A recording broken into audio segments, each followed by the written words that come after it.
Good evening, YouTube. This is our future, and the power's with the people. Just want to let you know I am a respiratory therapist. Been doing this for 21 years.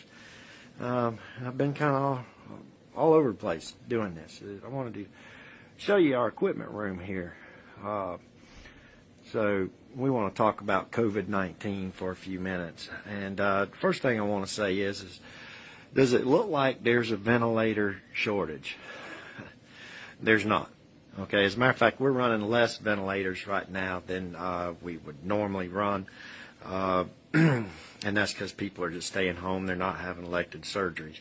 I want to talk about the numbers and the criteria that goes into what a COVID patient is, or a patient under investigation, what's also called a PUI. Basically, right now, and the way it has been the last couple of months when they locked us down, is that any patient that came in with a respiratory problem was labeled COVID. Now, that doesn't matter if it's you got stage 4 lung cancer and pancreatitis and heart disease and liver failure and everything else. You're still, because you come in with breathing problems, you're labeled a COVID patient. Now, we have one lady that could do the testing at first that would go, those tests went to the CDC. Only one person was qualified to test that for the whole place. So several of these patients under investigations were never tested, and maybe they died or whatever. Then they would die of COVID and not of stage 4 lung cancer or these things. This is clear that this is what's come out. Every single patient that needs one of our pieces of equipment here, any of this, if they need any of this stuff, okay, then they are a rule out COVID. And these tests have taken as long as 2 or 3 weeks to get back. We're finally getting what they claim. They've been claiming this for a month, but we're finally getting in-house testing. That's going to change the game, and I think that's what's going on at most places. And what that also means is that now you're going to see the numbers either go up or go down. And I would suspect we're going to see them spike up and then spike down real quick. And this is the reason for the number of deaths. So you have to recognize that if every single patient is under COVID investigation and dies, then that goes into a COVID death. And they're showing the numbers like a football game to scare you. They're showing you loading bodies into a tractor trailer to scare you. I've never in my career ever seen bodies loaded into a tractor trailer. It just doesn't happen. I wonder if those were even bodies. I really don't believe it. All of this stuff is fake. Okay? Look at our ventilators. And let's talk about ventilators and why there would be a shortage of ventilators. Well, this is non-invasive ventilation here, CPAP or BiPAP. This is a mask that gets strapped on you, and we can help you breathe with that. We're not allowed to use those. Okay?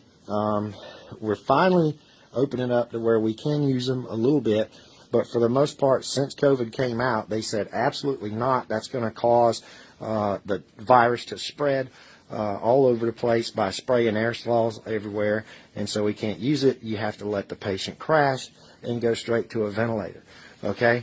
Traditionally, that's not the way we would treat a patient. We also have aerosolized medications, bronchodilators. We're not allowed to use those either. So everything that we would traditionally do, we're not allowed to do. Every patient that comes in, no matter what their history, is labeled a COVID under investigation. So if that patient dies, that becomes a COVID death. Okay? So there's a lot of weird things going on. When it comes to the testing itself, I've been looking at this for about a month now, but you can also look for yourself. They were open about it on CBS News the other night. They're not testing for a virus. Like if you get sick, you go to the hospital.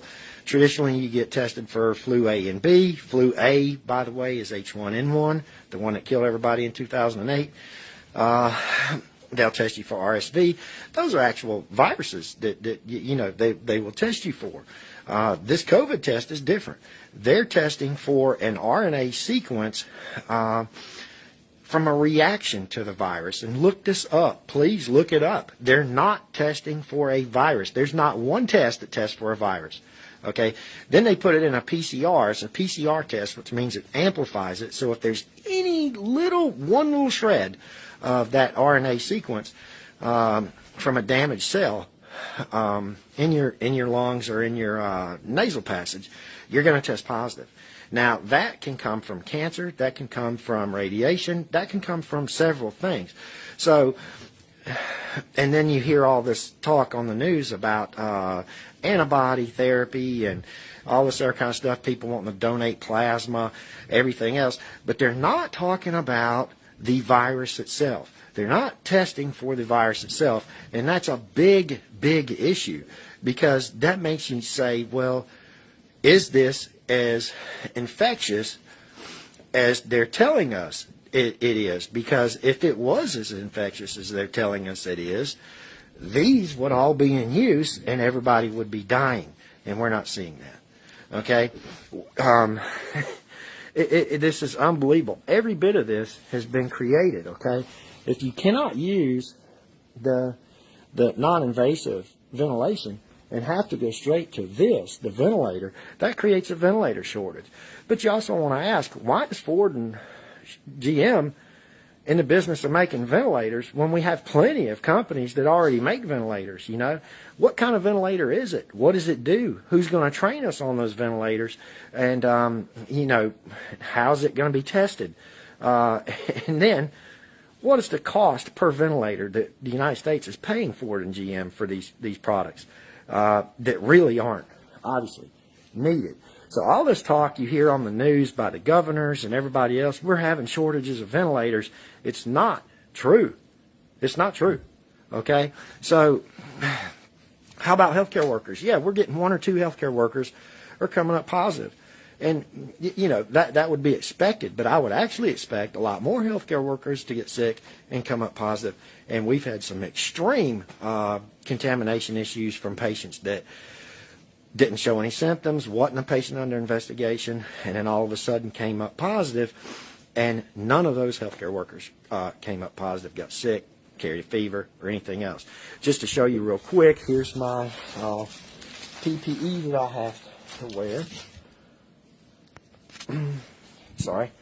Here's my PPE that I have to wear. There's an N95 mask in here and a face shield, and of course we got some gowns and stuff, but we're going wearing this for 5 shifts minimum before we can get a new one. All right. So I'm contaminating myself every time I put this N95 mask and the shield in this bag. It's contaminating. It's contaminating over and over and over again, and then I'm putting the mask on. Okay, I'm still here, I'm not sick, and nobody else is either, except with the exception of 1 or 2. If you look at the areas that these people are in, where the hot spots are, like such in Georgia's Albany and Atlanta, you really have to say, well, why are all these places happening in these condensed areas? Well, I truly believe this is something else that's causing this. All these patients have comorbidities. They're all older, the ones that are, you know, in life-threatening situations. And the mortality rate is really not that low. So if you actually look at what's going on compared to H1N1, H1N1 was a million times more scary than the COVID-19. When it comes to vaccination, you cannot vaccinate yourself really for a sinus infection. It's just not going to work. You can't vaccinate yourself for every little human ailment that there is. You know, people are going to get sick. What traditionally happens with viruses such as this, if this is a virus, and I'm not so sure it is, but you're going to have a real spike such as in SARS, Zika, H1N1. You're going to have a spike, and then it's going to lose its efficacy, and it's going to drop, and the mortality rate's going to drop. I mean, the people that get really sick is going to drop, you know, so you have this initial little bang, and then it drops off. That's what a virus normally does. I'm not completely convinced this is a virus, and I've been doing this a long time. Do your own homework, do your research, but the equipment should speak for itself. Does this warrant shutting down the country? Does this warrant $6 to $10 trillion in economic stimulus just for this country. Does this warrant all these things that are being put in place? I mean, does this warrant the trillions lost? Does this warrant locking everything up? Beaches, hiking trails, tennis courts, the bars, restaurants, pool halls, schools. Does this warrant this? I really don't think it does. Not even close. So y'all need to be asking some really hard questions here, and questioning your government, and questioning the people in charge, and also questioning your doctors, because the doctors believe this stuff just as much as everybody else does, but they're not looking at the real information. All they're doing is they're told something, and hey, guess what? They got lives, they got jobs, they got everything else you got plus some. They don't care. I mean, they do care, but they're not going to go look it up. They're not going to look up exactly what this test is. They're not going to look up that, hey, why aren't we getting these infection rates? They look up the little things that they're told to look up, and that's it, just like anybody else would. Okay, so, these questions really have to be asked. And then for the Trump supporters out there, I want to ask you something. Think about this for a minute. We're doing the same thing they're doing in France. We're doing the same thing they're doing in Italy. We're doing the same thing they're doing in the UK. So, does that mean Trump's really in charge of this whole thing? Because I really don't think he is. I think he's being told to do what he's doing, and that's the way it is. I mean, this is a deep state, Illuminati stuff, and this is the real deal. And they're shutting the world down. Okay? Y'all people really need to understand this. The world. Okay? And they're putting our kids and grandkids in severe debt that will never be paid off. And if you think of how many taxes you're paying now, can you imagine what our children and our grandchildren are going to have to pay for this scam? So please look up, do your homework, ask questions, look at our equipment room, ask, why can't we use this if we're not seeing the infections? Why can't we use this non-invasive equipment? Why are we having auto manufacturers make ventilators? Who's testing the ventilators? What kind of ventilator? Price per ventilator? All these things. The economic stimulus package. Is this going to be another corporate bailout where they, give themselves $1 million bonuses while we starve? I bet you it will be. So this is a real dangerous time we're coming into.